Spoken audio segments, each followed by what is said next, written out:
4 suspected Daesh members arrested.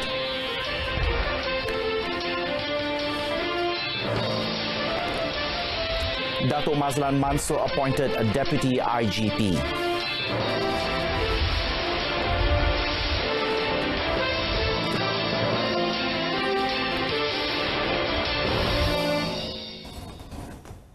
You're watching the evening edition of News on 2. I'm Adrian Seat. 4 men are suspected to be involved with the Daesh group, which had planned to carry out attacks on several houses of worship during the first week of Ramadan, were arrested by the Bukit Aman Special Branch Counter-Terrorism Division around Terengganu and the Klang Valley between the 5th and the 7th of May. They were also alleged to have carried out attacks on several high-profile individuals. Now, the Inspector General of Police, Dato' Sri Abdul Hamid Badur, said that the first arrest, which was made on the 5th of May at Kuala Berang in Terengganu, involved a 34-year-old local man believed to be the mastermind and head of the Daesh group known as Wolfpack. Police also seized a CZ 9mm gun together with 15 bullets and 6 improvised explosive devices. A second arrest was later made on the 7th of May involving a 20-year-old man from Rohingya who had planned to attack the Myanmar embassy in Kuala Lumpur. Police then arrested a 49-year-old Indonesian man at Subang Jaya, Selangor, who had planned to travel to Syria, while the 4th man from Rohingya was arrested in Kuala Lumpur. All the suspects are believed to know each other and often communicate through WhatsApp.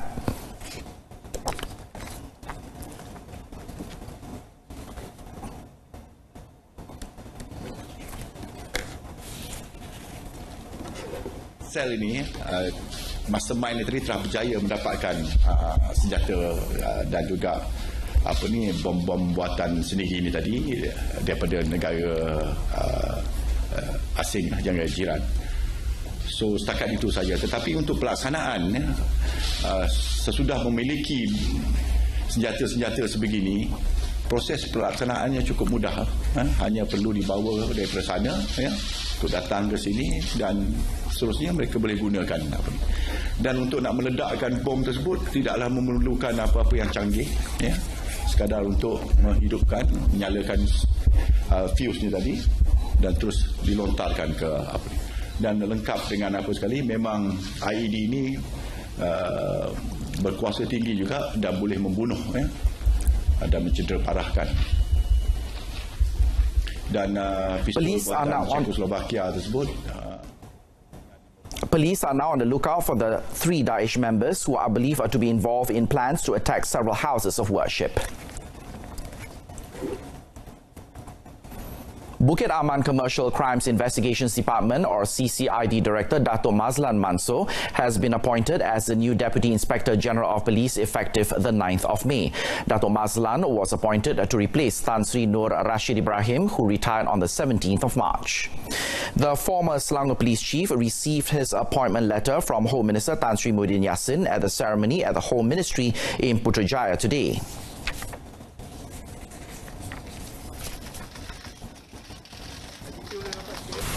Kita mengharapkan pasukan polis Diraja Malaysia mempunyai kepimpinan yang bagus, yang boleh meningkatkan keyakinan orang ramai terhadap apa yang akan dilakukan oleh polis Diraja Malaysia untuk masa-masa ke hadapan, iaitu untuk meningkatkan kecekapan, perkhidmatan dan juga sama-sama dapat mampu untuk mengangkat martabat Polis Diraja Malaysia sebagai agensi penguatkuasaan yang disegani dan dihormati. During his time with the Royal Malaysian Police, or PDRM, Dato' Mazlan, 58, has held various posts at the District, State and Bukit Aman headquarters. Amongst them were Ipoh District Chief Criminal Investigation Division, Malacca State Police Chief, Head of Selangor Investigation Division and the Selangor Police Chief. The Kuala Lumpur High Court has set a 30th of August for case management for the prosecution of former Felda chairperson Tan Sri Muhammad Isa Abdul Samad for alleged criminal breach of trust and graft case involving over 3 million ringgit. Justice Muhammad Nazlan Muhammad Ghazali fixed the date after Deputy Public Prosecutor Alan Usman Pillay told the court that the prosecution has finished submitting all documents related to the case to Tan Sri Muhammad Isa's defence team and suggested that the mentioned date be fixed a month before the scheduled trial date, which is set to begin on the 7th of October. It was reported last month that Muhammad Nazlan had fixed 13 dates beginning the 7th of October to the 9th of October and 14th of October to the 25th of October as trial dates. Tan Sri Muhammad Isa had claimed a trial to 1 CBT charge and 9 counts of receiving over 3 million ringgit bribe that is linked to Felda's purchase of the Merdeka Palace Hotel and Suites in Kuching by Felda Investment Corporation Sdn Bhd. An assistant engineer and a quantity surveyor assistant in Kuala Terengganu was remanded for 7 days to facilitate investigations into a case of power abuse for personal gain. Now, the remand order, which was issued by Magistrate Abdul Hayy Salim, begins today. The remand was made to enable an investigation to be carried out under Section 23 of the Malaysia Anti-Corruption Commission or MACC Act 2009. Both suspects are believed to have conspired using their positions to obtain work at the department so that the company belonging to one of the suspects' wife could use the name of a third-party company. The offence is believed to have taken place between 2015 to 2018. The assistant registrar was arrested at his home in Kuala Terengganu yesterday morning, while his 38-year-old friend was arrested in the evening at the state MACC office. The Shah Alam High Court today was told that political analyst Abdul Razak Baginda's secretary said that her boss told her he had only asked former police officer Chief Inspector Azila Hadri to guard his house and family. Now, Siti Aisha Muhammad Azlam, 36, who was testifying in the civil case filed by the family of Altan Tuya Sharibu, the Mongolian model who was murdered in 2006, said Abdul Razak did not tell her that he had asked Azila to kill Amina. Now, the witness said that on the 7th of November of 2006, Abdul Razak told her that something bad had happened. Asked by Sangeet Cordio, the lawyer for Altan Tuya's family, on what she meant by something bad, Siti Aisha said Abdul Razak had told her that Amina was dead. The witness earlier identified Amina through a photograph of Altan Tuya shown to her by the court interpreter. The secretary is the 6th witness to testify in the trial involving a 100 million ringgit suit brought by Altan Tuya's family on the 4th of June of 2007.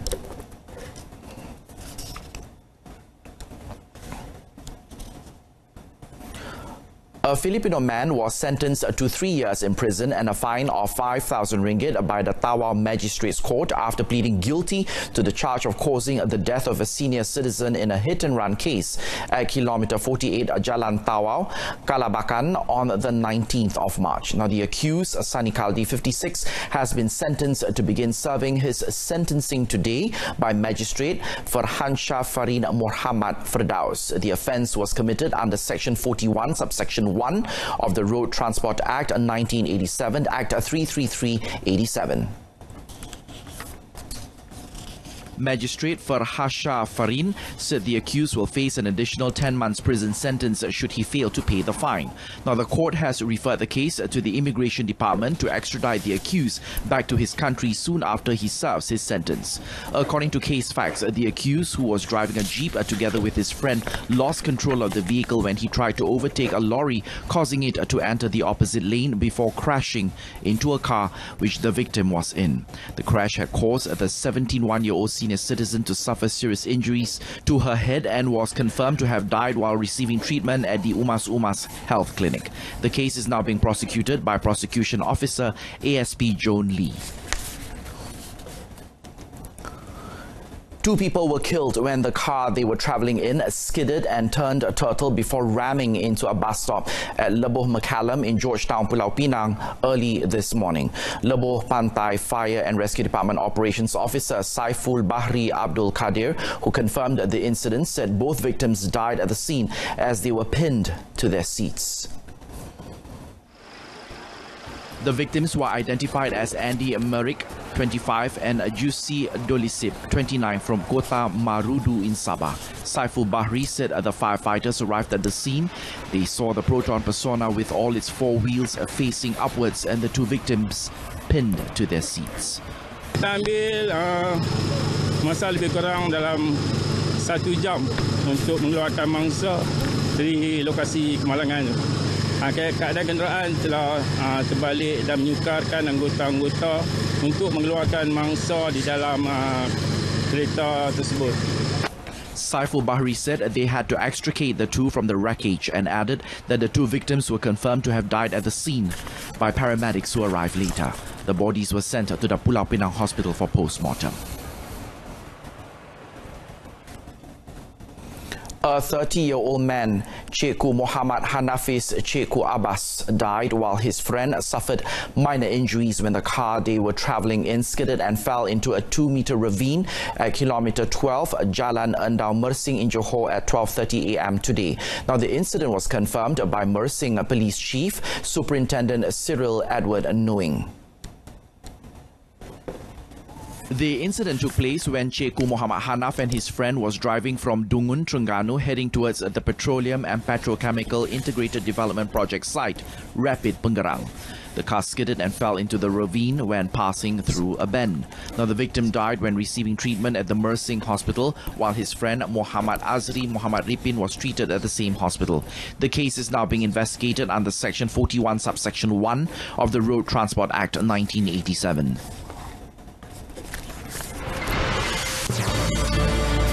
Coming up next, 1,000 ringgit aid for Pulau Pinang civil servants for Aidilfitri. That story up next.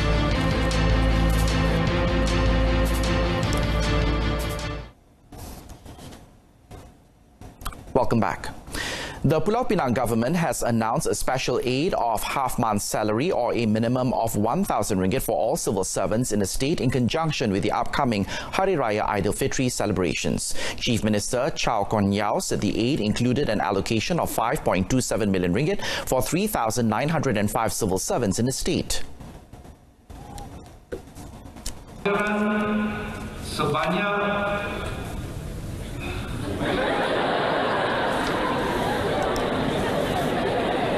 Ini datang dari Pegawai Kewangan Negeri. Ya. Setengah bulan gaji atau minimum RM1,000.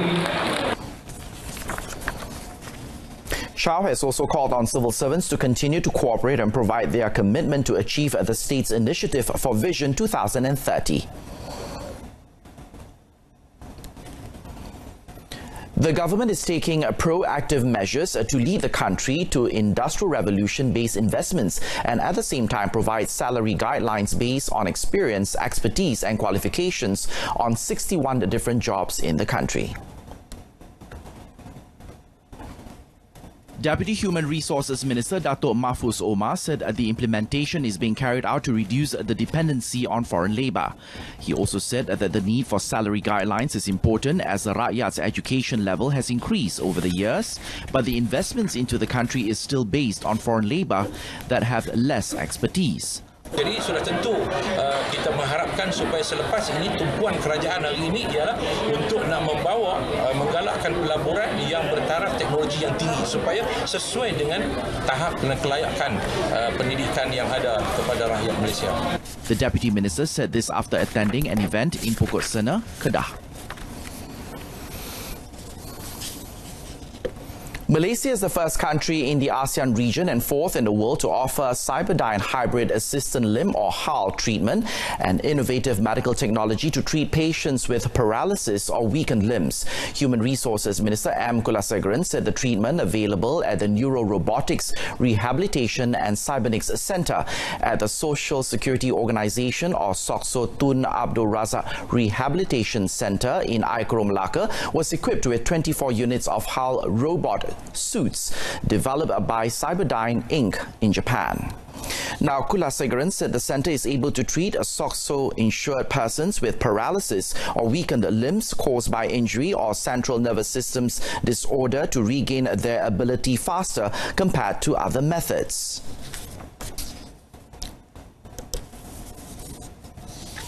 Perkara yang usaha yang kita nak buat seperti dalam ucapan saya yang kata bahawa kita perlu mohon agar doktor-doktor yang mendapat kes-kes ini seberapa awal yang boleh untuk intervensi menghantar mereka untuk mendapat rawatan di sini supaya seberapa awal yang mereka kemari recovery period is quite excellent. Yang kita tengok itu yang tak boleh jalan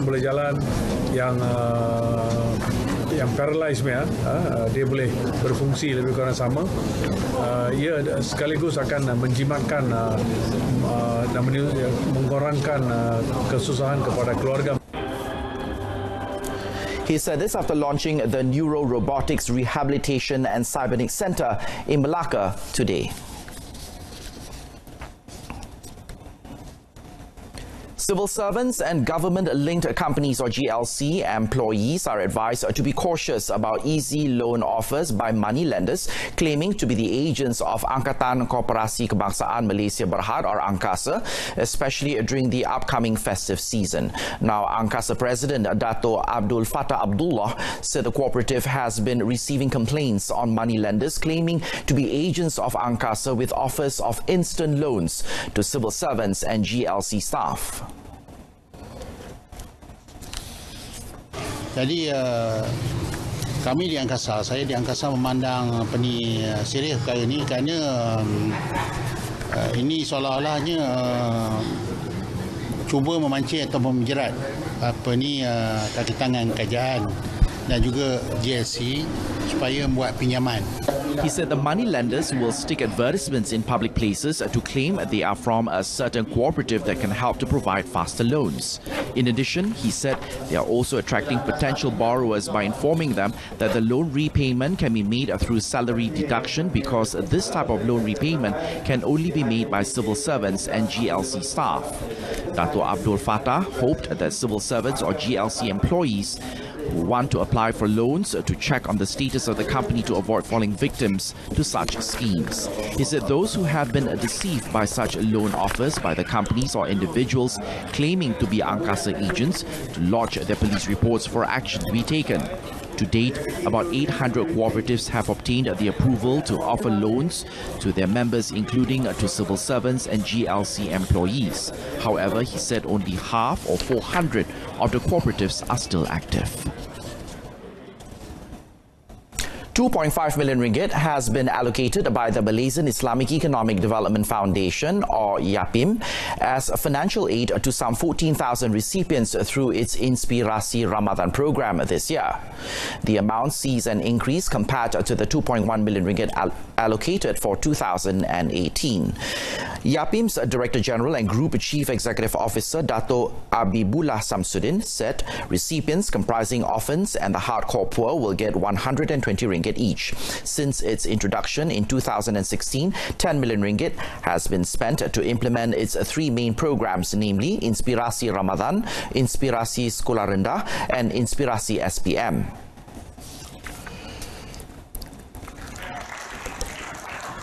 Satu negeri kita akan beri 1,000 kanak-kanak ataupun murid. Kemudian di samping itu kita ada juga sumbangan untuk 5,200 keluarga dalam bentuk barangan. Ini di luar daripada yang 14,000 penerima di kalangan murid-murid tadi.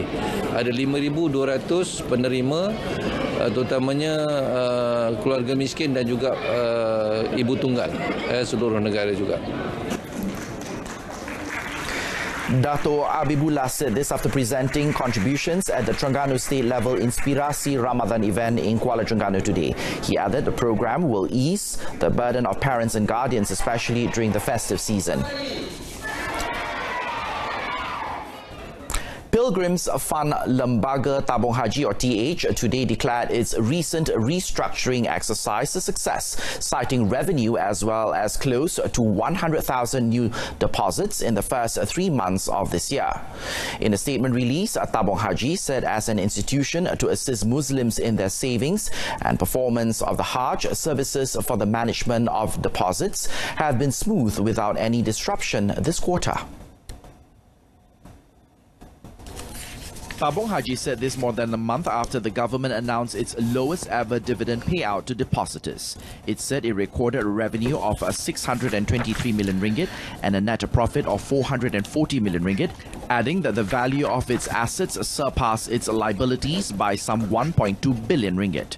It also said it expects more revenue in the months to come following the distribution of Islamic bonds of Sukuk as recently announced by the government. Under the restructuring exercise, after a shake-up in the fund by the Pakatan Harapan government, 19.9 billion ringgit worth of assets was transferred to a government special purpose vehicle. The government also said it would allocate 500 million ringgit next year and subsequently 1.73 billion ringgit annually until all the sukuk under the restructuring plan has been redeemed.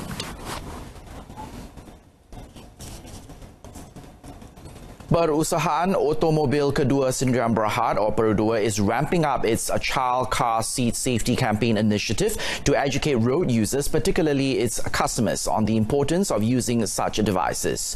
In this regard, Perodua will be offering its Gear Up child car seats at promotional prices from today to the 30th of June with 2 models for infants and toddlers each. The infant seat, designed for infants weighing up to 13 kilograms, is priced at 660 ringgit, while the toddler seat for kids weighing from 9 to 36 kilograms is priced at 780 ringgit, a reduction from their current price of 785 and 975 ringgit respectively. Meanwhile, Perodua Global Manufacturing Sdn Bhd President Dato' Ahmad Suhaimi Hashim said the automaker will run a targeted educational, awareness and promotional campaigns on the importance of using child car seats throughout Ramadan, especially on the Balik Kampung jaunt in the run-up to Hari Raya. Dato' Ahmad Suhaimi further noted that the safety campaign is very important to the automaker as it believes that safety is a must for everyone.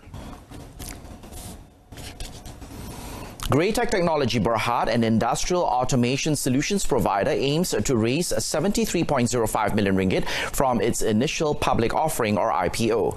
According to its Chief Executive Officer Tan Eng Kee, the group is slated for listing on the 13th of June with a market capitalization of 381.86 million ringgit. Tan said of the total proceeds, 18 million ringgit would be utilized for business expansion and development and marketing activities, while 5 million ringgit is for capital and research and development expenditure and 36.55 million ringgit for working capital. The remaining 8.5 million ringgit would be used for repayment of bank borrowings and defrayment of IPO expenses. Of course, also the small portion in China. Yeah. Of course, basically will be in the Silicon Valley, but as you know, the US is very big. It's a different area. We try to plan to some area in East Coast, some area in Arizona, and some area in like Silicon Valley. Yeah. The expansion will be this year, or it will be somewhere? Do you have any time frame for the expansion? Yeah, second quarter, second half. Yeah. Direction the group has started this process. Greatech Technology will be listed on the ACE market of Bursa Malaysia Securities Berhad, offering 119.75 million shares, where 18.78 million of the shares are eligible for the public, with an IPO price of 61 cents per share. And that item concludes this evening's edition of News on 2. In our top story, 4 suspected Daesh members arrested for planned attacks on houses of worship. Join us again at 12:30 tomorrow afternoon for more news updates. Until then, I'm Adrian Seat. Thanks for watching.